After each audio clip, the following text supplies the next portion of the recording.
Hello বন্ধুরা, আপনারা দেখছেন ডিজিটাল সবকিছু ইউটিউব চ্যানেল। তো বন্ধুরা, সরকারি কর্মচারীদের জন্য এক বিরাট আপডেট। কারণ এতদিন ধরে সরকারি কর্মীরা সপ্তম বেতন কমিশনের দাবি তুলে আসছিলেন। যদিও রাজ্য সরকার এ বিষয় নিয়ে কোনো ভাবনা চিন্তাই শুরু করেনি, তবে সম্প্রতি রাজ্যের মুখ্য সচিব এবং অর্থ সচিবকে একটি স্মারকলিপি জমা দেওয়া হয়েছে, আর সেখানেই দাবি তুলেছে সংগ্রামী যৌথ মঞ্চ। তাদের মতানুযায়ী ডিসেম্বরের মধ্যে কমিশন যাতে সুপারিশ জমা দেয় সেটা নিশ্চিত করতে হবে। রাজ্যে যাতে নতুন বছরের শুরু থেকেই বেতন কমিশনের সুপারিশ কার্যকর হয় সেটা দেখতে হবে। তাহলে কি অবশেষে সপ্তম বেতন কমিশন কার্যকর হতে চলেছে? পুরো বিষয়টি দেখে নেব আজকের ভিডিওতে। কারণ এই বেতন কমিশন সংশোধন করা না হলে লক্ষ লক্ষ সরকারি কর্মী এবং তাদের পরিবারকে আর্থিক ক্ষতির সম্মুখীন হতে হবে। তাই ভিডিওটিকে কোথাও স্কিপ না করে প্রথম থেকে শেষ অবধি পুরোটাই দেখবেন মনোযোগ সহকারে, যাতে করে কোনো জায়গায় বুঝতে আপনাদের কোনো প্রকারের অসুবিধা না হয়। এছাড়াও আপনি যদি আমাদের চ্যানেলে প্রথমবার হয়ে থাকেন তাহলে অবশ্যই চ্যানেলটিকে সাবস্ক্রাইব করে বেল আইকনটি প্রেস করে অল নোটিফিকেশনে ক্লিক করে দেবেন, যাতে করে আমাদের চ্যানেলে যখনই কোনো নতুন ভিডিও আপলোড হবে তা সরাসরি আপনাদের কাছে পৌঁছে যায়। তো চলুন দেখে নেওয়া যাক এখানে বিষয়টি ঠিক কী বলা হচ্ছে।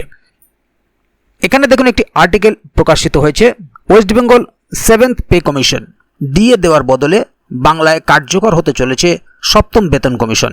পশ্চিমবঙ্গের সরকারি কর্মীদের বিরাট আপডেট। পশ্চিমবঙ্গের সরকারি কর্মীরা বারবার দাবি তুলে আসছিলেন সপ্তম বেতন কমিশন গঠন করার। যদিও রাজ্য সরকার এখন এসব নিয়ে ভাবতে নারাজ। কেন্দ্রের থেকে এখনও পিছিয়ে আছে রাজ্য।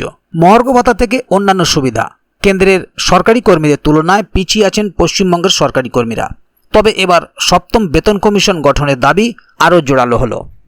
West Bengal seventh pay commission update. পশ্চিমবঙ্গের সরকারি কর্মীদের দাবি ছিল কেন্দ্র সরকারি কর্মীদের হারে মহার্ঘ ভাতা, আর তাই নিয়ে মামলার জল গড়িয়েছে আদালতে। আর পে কমিশন গঠনের দাবি সরকারি কর্মীদের অনেক দিন ধরেই। এবার তারা অবিলম্বে সপ্তম বেতন কমিশন গঠনের দাবি জানালেন। তাদের তরফে দাবি করা হয়েছে এখনই সপ্তম বেতন কমিশন গঠন করতে হবে রাজ্যকে। সম্প্রতি পশ্চিমবঙ্গের মুখ্য সচিব এবং অর্থ সচিবকে একটি স্মারকলিপি দেওয়া হয়েছে, আর সেখানেই দাবি তুলেছে সংগ্রামী যৌথ মঞ্চ। সরকারি কর্মীদের কড়া সুর, ডিসেম্বরের মধ্যে কমিশন যাতে সুপারিশ জমা দেয় নিশ্চিত করতে হবে।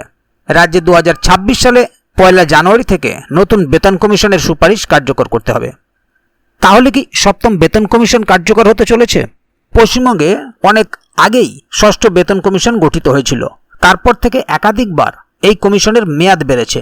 সংগ্রামী যৌথ মঞ্চের তরফে স্পষ্ট করে বলা হয়েছে অবিলম্বে সপ্তম বেতন কমিশন গঠন না করা হলে আবারও বহু বছরের মতো দেরিতে এই বেতন সংশোধন করা হবে, যার দ্বারা লক্ষ লক্ষ সরকারি কর্মী ও তাদের পরিবারকে আর্থিক ক্ষতির সম্মুখীন হতে হবে।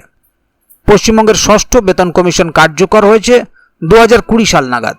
কর্মচারী সংগঠনের তরফে এও বলা হয়েছে যে বর্তমান রোপা 2019-এর ষষ্ঠ বেতন কমিশন তার 10 বছরের মেয়াদ শেষ হচ্ছে 2025 সালের ডিসেম্বর নাগাদ। পে কমিশন নিয়ে সরাসরি সরকারি কর্মীদের হুঁশিয়ারি, যদি 2025 সালের ডিসেম্বরের মধ্যেই নতুন কমিশন সংক্রান্ত পূর্ণাঙ্গ অথবা অন্তর্বর্তী রিপোর্ট জমা দিতে হবে। যদি রিপোর্ট প্রকাশ্যে বিলম্ব হয় তবে 2026 সালের 1 জানুয়ারি থেকে সরকারি কর্মীদের মূল বেতনের ন্যূনতম 50% হারে আইআর বা ইন্টারিম রিলিফ প্রদান করতে হবে। সরকারি কর্মীরা নিজেদের দাবি তুলে ধরেছেন, তবে পে কমিশন গঠন হবে নাকি তাই নিয়ে প্রশ্ন থেকেই যাচ্ছে। এখনো পর্যন্ত ডিএ মামলা নিয়ে জটিলতা অব্যাহত। সপ্তম বেতন কমিশন কার্যকর হলে উপকৃত হবেন লক্ষাধিক সরকারি কর্মী। তবে এখন এটাই দেখার সরকার কি সিদ্ধান্ত নেয়। তাহলে বন্ধুরা, বুঝতেই পাচ্ছেন এখানে মূল বিষয়টি ঠিক কি বলা হলো। ডিএর জট এখনো কাটেনি। 25% বকেয়া ডিএর যে কথা ছিল সেটাই রাজ্য সরকার এখনো পর্যন্ত দিয়ে উঠতে পারেনি।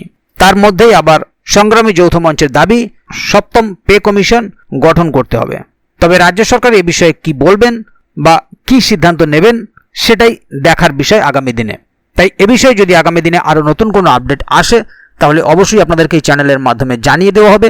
সেই কারণে চ্যানেলটিকে সাবস্ক্রাইব করে অবশ্যই চ্যানেলের সঙ্গে থাকবেন, যাতে করে এ বিষয়ে আগামী দিনে আরও নতুন কোনো আপডেট আসলে তা সরাসরি আপনাদের কাছে পৌঁছে যায়। তো বন্ধুরা, আজকের গুরুত্বপূর্ণ ভিডিও আপডেটটি এখানেই শেষ করছি। ভিডিওটির সম্বন্ধে আপনাদের মতামত এবং আপনারা কে কোথা থেকে ভিডিওটি দেখছেন অবশ্যই কমেন্ট বক্সে লিখে জানাবেন। ভিডিওটি ভালো লাগলে অবশ্যই একটি লাইক দেবেন এবং বন্ধুদের জানার সুবিধার্থে ভিডিওটিকে শেয়ার করবেন, যাতে তারাও বিষয়টি সম্বন্ধে জানতে পারে। ভিডিওটি শেষ পর্যন্ত দেখার জন্য অসংখ্য ধন্যবাদ। আবার দেখা হবে আগামী ভিডিওতে। ততক্ষণ পর্যন্ত ভালো থাকুন, সুস্থ থাকুন। ধন্যবাদ।